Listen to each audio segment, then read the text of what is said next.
Good morning, everybody. How you doing? Sam, United People's TV here with the latest United news, just like we are every single day, Monday to Friday, 10 a.m. Going to run through what we got today. We're going to have a conversation about Matheus Mane from Wolves, somebody who's enjoying a really good breakthrough season in a really bad Wolves team. And United have held talks with his representatives, putting the feelers out. We can have a little conversation about him. We'll speak about Rashford and Barcelona, which is probably the least surprising news I think we're ever going to hear. Man, that club is a bunch of cheapskates. We'll speak about Carrick and the process that's going on behind the scenes. We'll have a little conversation about Maguire and a new contract and just what United are doing. And then a little chat about the next 5 games coming up. And you'll let me know what you want to talk about in the comments, as you always do. How are you all doing this morning? All right? Let me know in the comments. Let me know in the chat. Let's go on. Let's enjoy ourselves. Let me say hello to everybody. Who have we got here? We've got Maddie. Good morning to you and Stephanie. We've got Ant there as well. We've got Alex. Good morning to the mods. Got the photos of Martinez on there from the video yesterday. I didn't change that. Who cares? Keep Martinez on there. Did you enjoy that video yesterday? Because I did. I'll be completely honest. Good morning to you, JC, as well. We've got some members too. Pranav, we've got Brian. We've got Jamnek. We've got Jace. We've got MMR. We've got the MMR jab down there in the comments. I don't know. Is that the one you used to get, like, got in school and you lift with a fat, like, lump on your arm that never went away? I think it was that one. And some non-members. We've got Rory, we've got Cantona Reds, got Kanye. Maybe not that Kanye. Andrew, and well, there's a couple of Andrews. Good morning, Andrew. Shall we get on with today's show? I want to start off with something that's just grim, if I'm being completely honest. I don't know what other word to describe it as. I'm sure you all saw what happened in the Real Madrid-Benfica game last night. And what the reaction was. Mate, it's just so... I always feel like when it comes to like racism in football, football's extremely performative.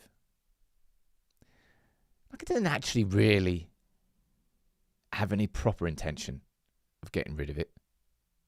Or trying to get rid of it. It feels performative. And have you seen what Benfica did on their official account? This is literally their official account. Posting a video. What was the name of the bloke who did it? I can't remember. I don't even know his name. I don't want to say his name. Completely covering his mouth. As these images demonstrate, given the distance, the Real Madrid players cannot have heard what they have claimed to have heard. Yeah, there's nothing untoward going on here. Nothing untoward. Nah, none at all. Like Vinicius Jr. at Real Madrid. I mean, you've seen the effigies hanging over the bridge ahead of the Atletico derby. He has had to deal with ridiculous levels of racism as a Madrid player. He wouldn't react in that situation like that if it didn't happen.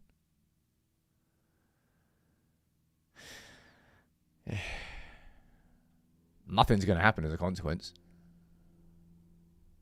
Is it? Football's not actually going to stop it. Is it? Don't know. It's annoying. It's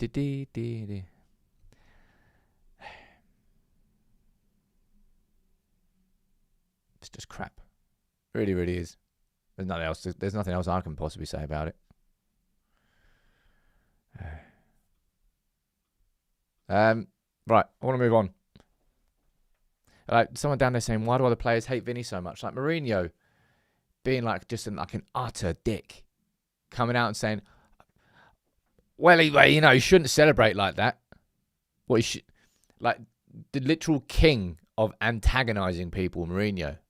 Pots, kettle, black. And when you score a banger like that, you're allowed to celebrate like that. It's part and parcel of football. Oh, don't worry. Yeah, you can just be racist as a consequence. Yeah, nice. Well done, lads. Yeah. Top behaviour. Now, I want to move on to something completely insignificant by comparison, but I want to ask for your help again. follow up on the TikTok account.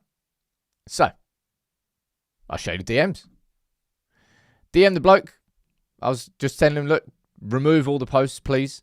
No, and he was asking, oh, by the way, can I like just keep the posts that I've already done? I was like, no, that's exactly the point, my friend. No, you need to remove them. And he's like, I understand your formal takedown request. I will proceed with removing the posts that contain your content. Confirm once this is completed. And you will now see ignoring me. Guys lying through his teeth. And I'm done with being polite with this person. I'm asking you, please, to go and spam the crap out of this guy's channel. Get all up in every single comment on any video he does. And just piss him off. Because I'm tired of being polite with people who are not polite in response. You want to be a dick? I'm going to punch you in the face. Digitally. But we're going through the complete formal process with TikTok. We've sent, but then we're in the system now. And now you've got to wait for the copyright form responses to come. The guy's just completely ignoring, stealing everything that we are doing. And I'm bored of it. I'm tired of it. We can't use any of our content on TikTok because we get slapped with copyright. Someone asking, what's this about, Philip? We found that this account's been using all of our content from Instagram for about 2 years. I've just dropped the link to the account down there. Yeah, mate, the complete balls on this guy. I know. Is it right if I keep all the stuff that I've stolen for the last couple of years? No. This is the entire point. It angers me, man. Like, it's tough enough these days to be able to make original content in such a saturated space with so much clamour for attention 24/7. It's really difficult to not just fall into the same category as so many other channels do. And let's just do clickbait. Let's just exaggerate a headline just to lure people in because it's the attention economy. That's part and parcel of it. Whether you agree, whether you go down that path or not is your choice. But stealing other people's work, nah, mate. Just piss off. You're a dick. And you will get your comeuppance. So just spam all his videos. Spam it. Every single video that he drops, just go in there. And that's what I do. Because it just annoys me. Really, really, really annoys me. Thank you. Anyway, moving on. Right, let's run through the news. As you can see over there from the photos of Martinez. Yesterday, I did a video on Martinez. I've been waiting to do that one. I didn't want to sort of like, oh, well done, Sam, you drinks it now. I was just kind of waiting for there to be more than one or two appearances from Martinez so we could get a little bit of a... You could probably say that it's still nowhere near big enough a pool of games to make a full long-term judgment on whether or not he's going to be able to continue this, and I probably agree with that. But I think I've seen enough so far to know that, oh, Martinez really can get back to his best. And I'd probably argue right now he looks at his best. The way that he's playing, the importance that he has to this team, I'm calling him a unicorn because I think he's completely a one of one in this team. I don't really think that you could drop Aiden Heaven in that position and expect him to play like he does. I don't think you could drop Yoro there. I don't think you could drop Maguire there, Delict there. I think there's quite a lot that he does that I don't really think anybody else inside that defensive setup could actually do. That's what's making his return that much more important to us. So fingers crossed we can just keep his fitness. That's the only really the real concern that we had. And I think that's kind of what he's proving everyone wrong on. He can get through it and he can recover from these 2 injuries. Brian with the important questions saying, what do I get for lunch?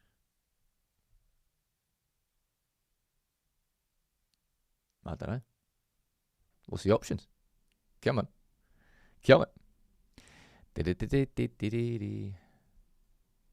Right. You all enjoyed the video. Good. I hope you did. Today's lunchtime video is going to probably be on Matheus Mane. Because I think it's an interesting conversation. And I'll speak about him in a little bit.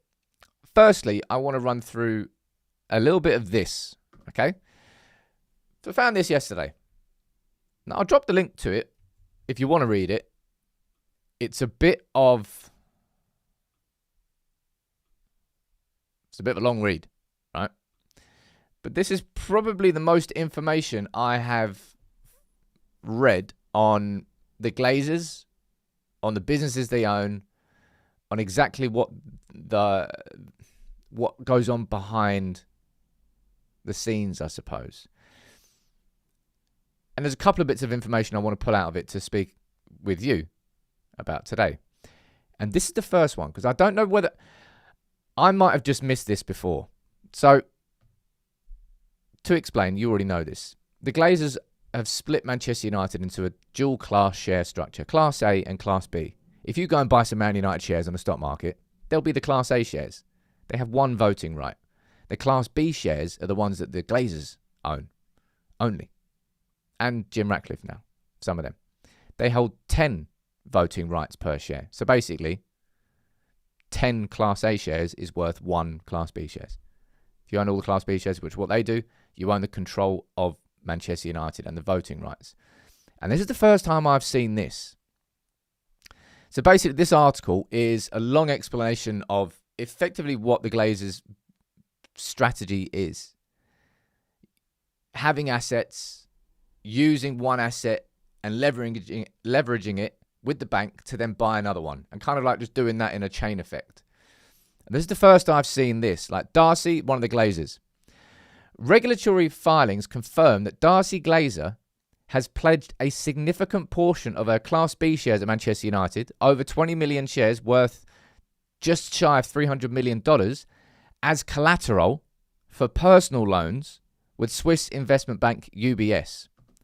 I don't know whether I just hadn't seen this before, but this is the first I've read that there's evidence, regulatory filings, that one of the Glazers has basically used their Manchester United shares, the ownership, and gone to the bank and said, look, give me a loan.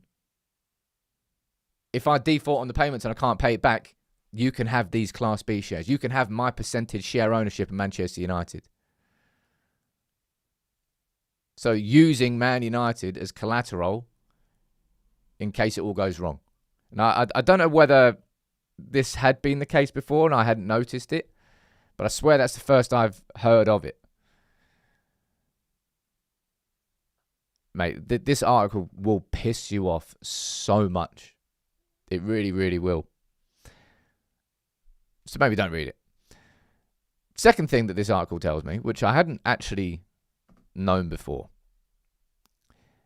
And I think this is a pretty cool, I've been speaking about this, right? So I've got nearly 300 of these. And we're putting together some packs that we'll be able to send to members all around the world. And now that we've got addresses of identified Glazer real estate that's part of their portfolio. And there's quite a list here. All these different addresses that are all underneath their it's inside their empire, per se. Wouldn't it be cool to get some of these slapped all over these? I don't know whether that would make any difference at all. It probably wouldn't. But it'll be quite symbolic.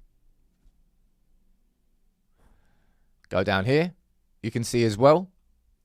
This is what I mean. It goes deeper. In terms of the businesses they've got and all the fingers and all the pies everywhere else. Turns out that they're involved in industry as well. I don't know whether you can go do anything with those. I just thought that was quite a cool idea.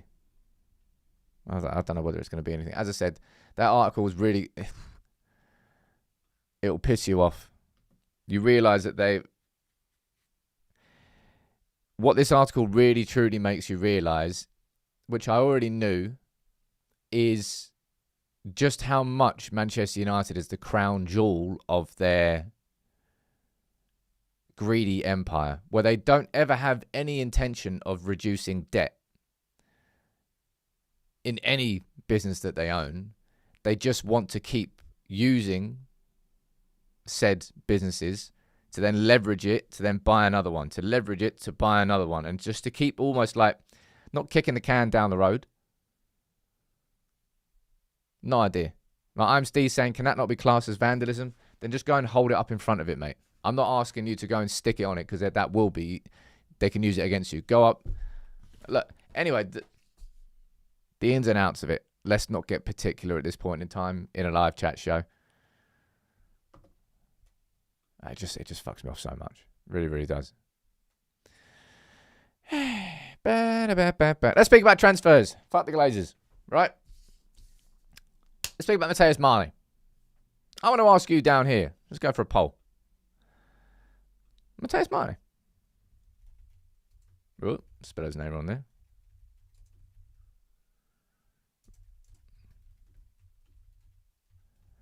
Yes or no? Simple poll. Would you want United to make a move for him? So, news coming from Sully, who every time I mention him, I'm like, yeah, well, to be fair enough. This guy's definitely got some sources inside the club, and he seems pretty accurate with the information. So United have held initial talks with his agent. Effectively, United putting the feelers out. Just to see, would he be interested? Would it be a good move for United? Rory saying more attackers, not top of my list. Attackers are not top of United's list either. But these are things that can exist at the same time. Conversations over potential new, young attacking signings. I probably look at this and I think United are looking at Mane and going, right, so Wolves are going down. I imagine they're probably doing the same thing with, who else is down there? Burnley? Maybe Forest? Well, we're in conversations over Elliot Anderson already. But they'll be looking at teams who may or may not get relegated and go, if those teams get relegated, who could we go and grab? Now, I actually thought about this, but remember Tyler Dibbling? I was convinced that he was going to be signed by a Premier League team. I was right. But it ended up being 40-odd million. And I do not think that's been a successful signing for Everton. It was Everton who signed him, right? Remember, that was when Dibbling was sort of... Southampton obviously went down last season. And they wanted... as soon as he got linked to United, 100 million plus. And you just all basically pointed and laughed and said, okay, Southampton, right, you do you. I don't know what Wolves would try and do with Matheus Mane. This is a lad who, I think he moved to Manchester when he was about 9 from, was it Portugal? He was born. He's got loads of friends at United. I just think this is United more than anything. Rather than looking at a player who is exactly what we need, which I'm not particularly sure Matheus Mane is on paper. I think it's United potentially going, we've got a market opportunity here. Somebody who's lived in Manchester since he was 9 years old, got lots of friends at the club. He's 18. He's a great prospect. He's almost I suppose you don't really sign 18-year-olds to go into your academy teams anymore. The age at which players break through is different. Let me see what you're saying down here. Can Cantona saying, thank God we didn't sign Dibbling. Did not prefer him at all. Man, I was excited. I think, remember the Dibbling conversations? We were speaking about him potentially as a right wing back. And a right winger. I'm going to read some of your chats out. JR, you're saying, really impressed with him when I've seen him Wolves play. Energetic engine and can cover multiple positions. I think he played quite well against us. And that's when Wolves, and then they got the draw at Old Trafford. And then after that, I think he then scored in two... Did he score at Old Trafford? Was it him who scored at Old Trafford? I can't remember. But he scored in like 2 or 3 consecutive games, and then he won, I believe. Well, he won the Player of the Month for Wolves. I think it's an interesting one. As I said, I don't think this... You know how you look at Elliot Anderson and you go, the exact position we need a signing for, the perfect player. It's not that level of signing. It's not that sort of signing. I'm not even sure I'd go down and say that Matheus Mane is exactly a sort of a left winger. I think he can play off the left. But I think he's someone who probably, by the looks of what I've seen of him, more likely to drift inside rather than being a natural left winger. Where if we're going to sign somebody, it's probably going to be the type of winger that you want is a more traditional go around the outside left winger. So probably somebody who's got a left foot. Curious question. I'll ask you down there. What do you think about the price of him? How long is his contract? He's 18, so I'm guessing he's just signed his first professional contract. So I'm guessing he's got 3 years on it. So look. Contract expires 2029. Well, there you go.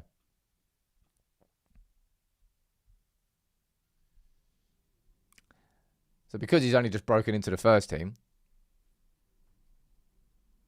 they're fine with the contract. I wonder what I'm guessing there won't be any release clause or anything like that in it. What do you think about the price? Let me go down to the poll and see what you're saying first.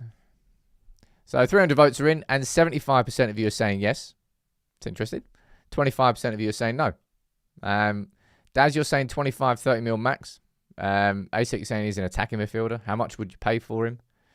The other Mane, we all know we turned out to be fantastic. Remember that? That was when we had Louis van Gaal as manager and Mane was at Southampton. I remember it. Mate, I can speak for myself here. I was definitely you couldn't help but be on a little bit of a high horse as a United fan when you had Fergie, because you'd always been on the high horse. We'd never finished outside the top 3. Success was like oxygen for us. It was necessary. And when we were linked with Mourinho to replace Fergie, I was like, nah, hell no, man. We're better than that. We don't need Mourinho. 2 years later, I was like, yep, bring Mourinho in. With Louis van Gaal, what do you mean we're going to sign a player from Southampton? A lot of United fans turned their nose up at Mane. Obviously, went on to be the player he was at Liverpool. I'm not saying that simply because his name's the same. That's obviously not what I'm indicating. But times have changed because clubs outside the traditional top 6, their recruitment structure and their ability to sign top quality players is significantly higher than it was before. Hence why, well, you look at Brighton and what they've done, you look at Forest and what they've done with Elliot Anderson. That was a little bit different. I suppose they spent 40 million on him. This guy's a heaven type signing. He's 5 to 10 mil max. Rev, completely disagree with that. You're talking Aiden Heaven was a £1 million signing from Arsenal's academy team who had no exposure at the top level. Matheus Mane is somebody who's already broken through and is playing in the Wolves first team and playing Premier League football and scoring goals in the Premier League. Completely different. Therefore, the price is nowhere near what it is with Aiden Heaven. 15, 20 mil max, Dad says down there. I reckon 30 mil. 30 at most. 25 mil. 30 says Steve. I've got no idea, really. The amount of times we speak about it, I've got no idea how to value players anymore. Like, what is the value of a young player who's just broken into the first team in the Premier League? Does that make his value more because he's got his whole career ahead of him? That's part and parcel of what happens with the price of a player now. You don't just pay for the player they are now. You pay for the player they're probably going to be in a few years' time, and you pay a percentage of that. Yeah, Rev, you completely disagree with your point, dude. There's no way you're going to get a player like Mane who's already got Premier League experience for 5 to 10 million. Like, get your head out of the clouds. It's just nowhere near what the value of him is going to be. And especially when, realistically, this is probably United getting their conversations in early. I very much imagine that they're going to be called by a lot of clubs. It really is impossible to put a value on a player now. Really is impossible. I've got no idea. No doubt Wolves are going to try and get probably 50 mil.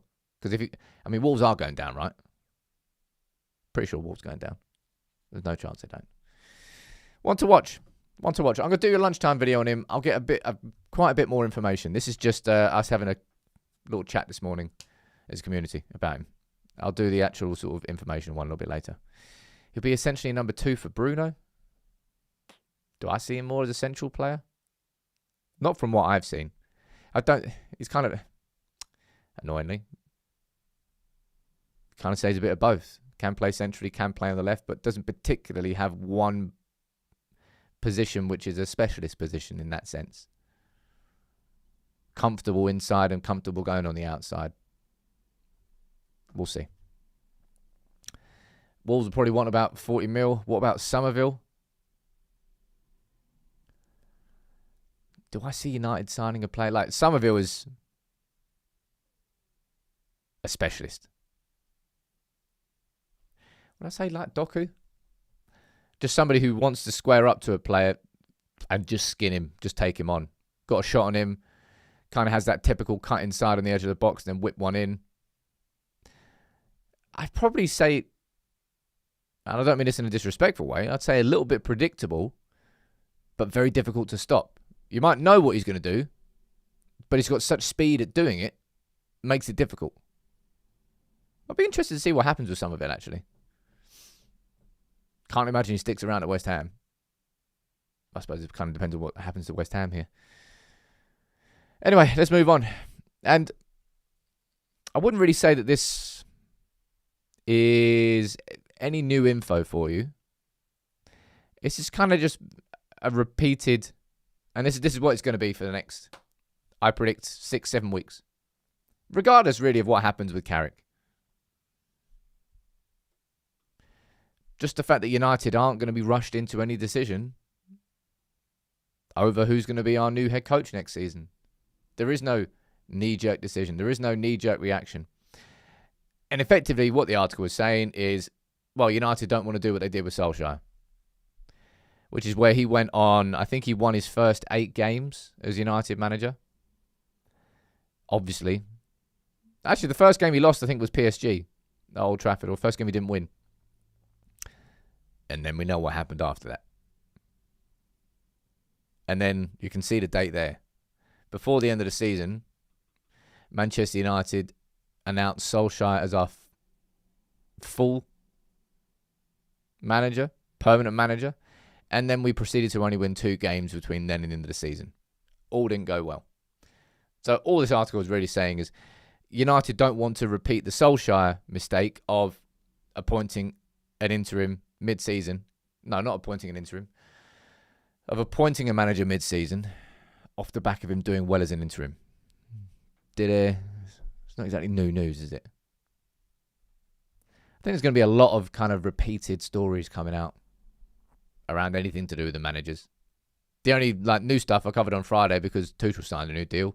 Ancelotti's probably going to sign a new deal. That's what The Athletic is saying. If there might be an update on Nagelsmann, there might be an update. He's got a contract till 2028 with Germany. Wonder if anything happens with Luis Enrique. I think that will be of interest to all of us. Other than that, don't really think there's much else that can be said until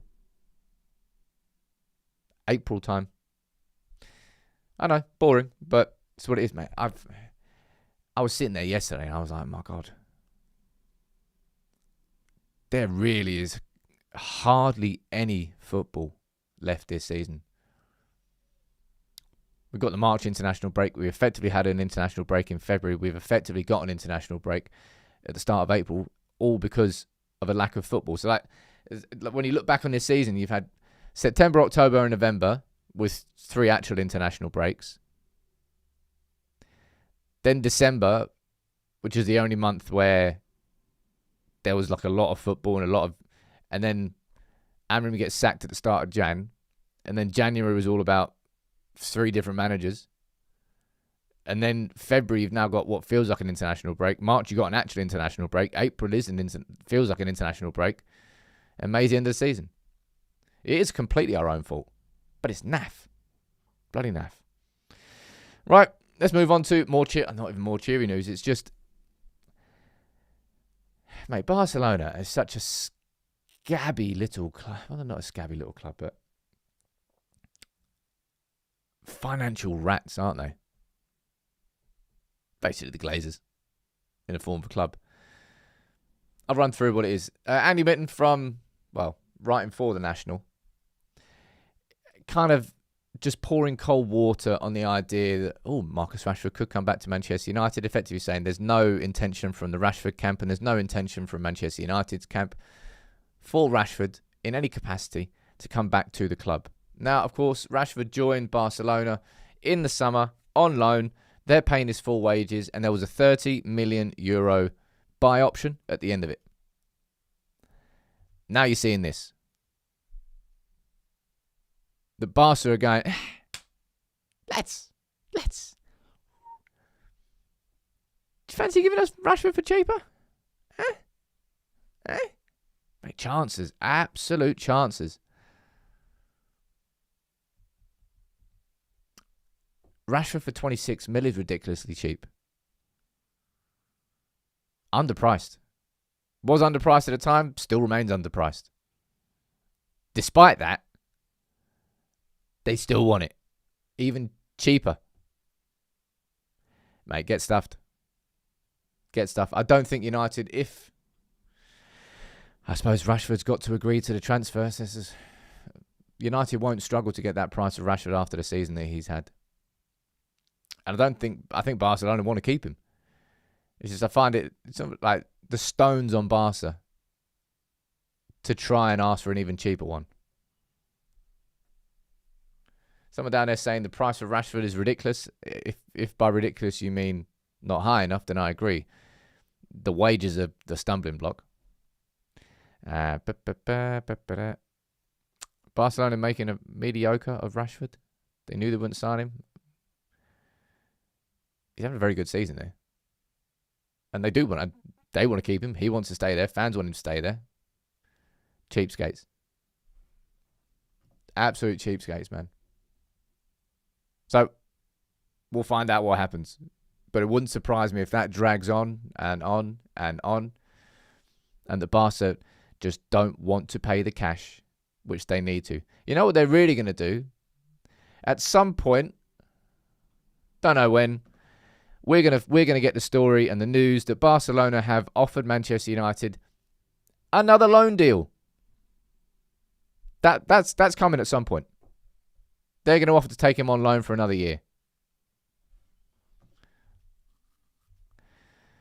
Mate, they are so, they can't pull any levers anymore.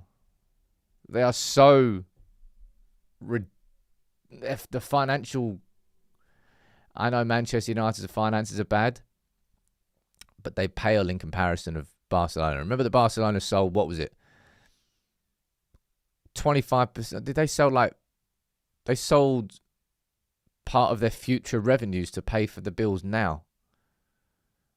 And they sold off part of Barca Studios. All that mad stuff that they did to try and balance their books.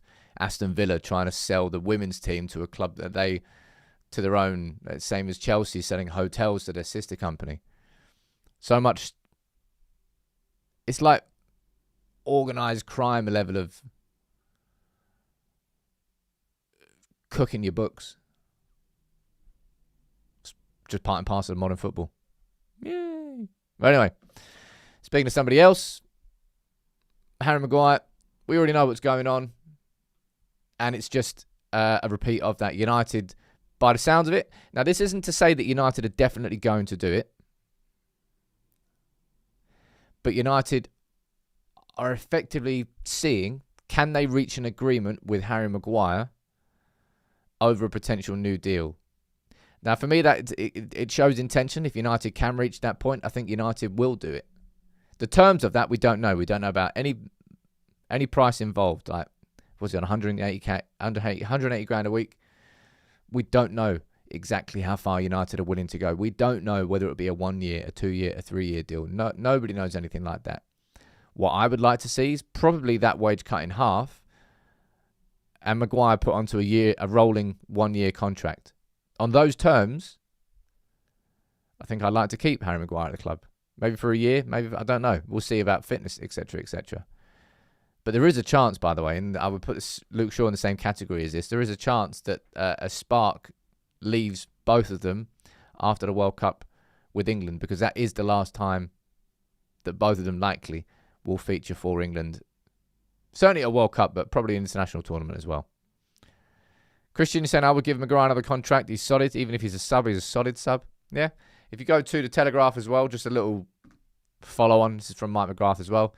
Saying United are also in the market for centre-backs because at the moment, Maguire, whose contract runs out in the summer, has not agreed a new deal and contingencies are being looked at.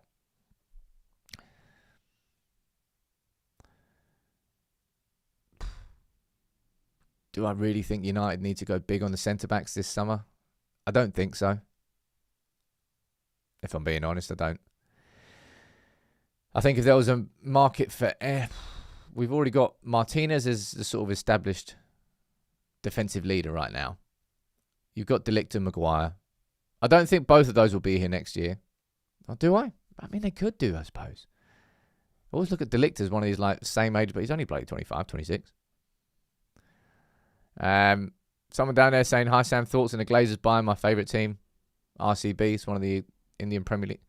Was it Royal Challengers Bengaluru?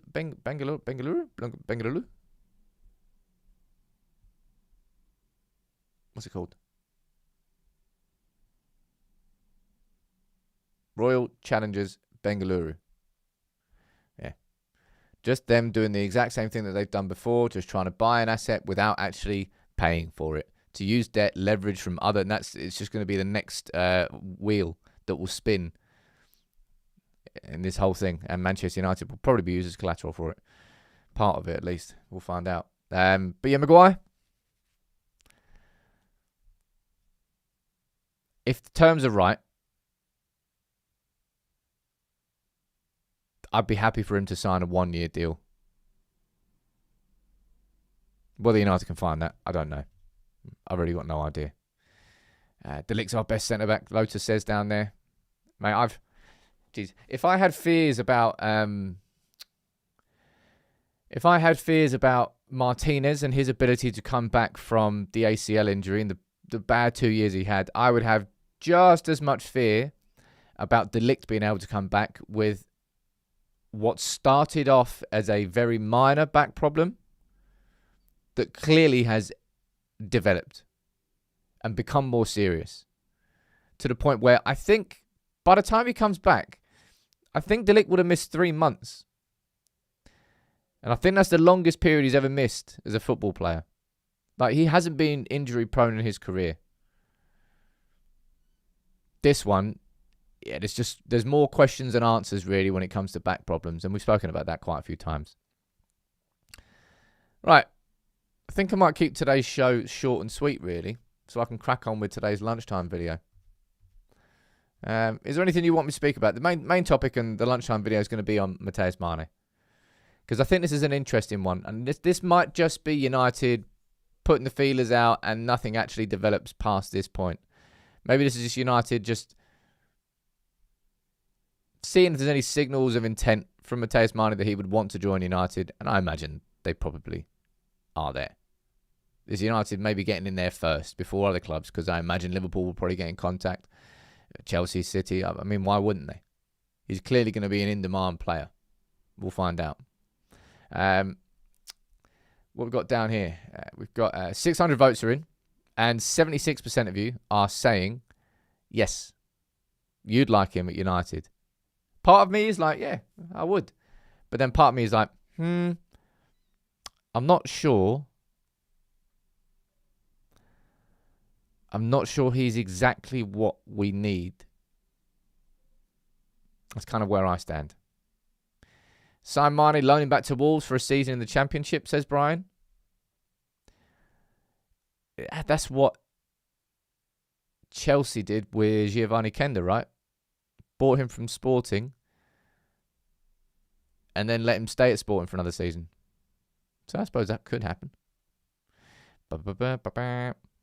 Yes, people, I see you down there. Sam versus food. I absolutely nailed my bloody meal at the weekend.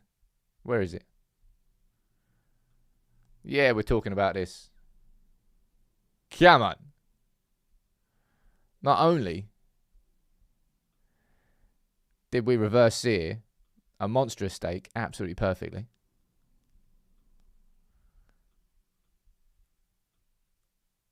we bloody made fresh pasta, didn't we? which I've never done before. And it was gluten-free too. So the new channel's going to be starting. Sam versus food. I'd sign up for that. Put it on the Only Sams. Reverse seared that bad boy. Fresh pasta. What not? I gave myself like a solid 8.5 for that. Solid 8.5. Ah, bueno. Jeez.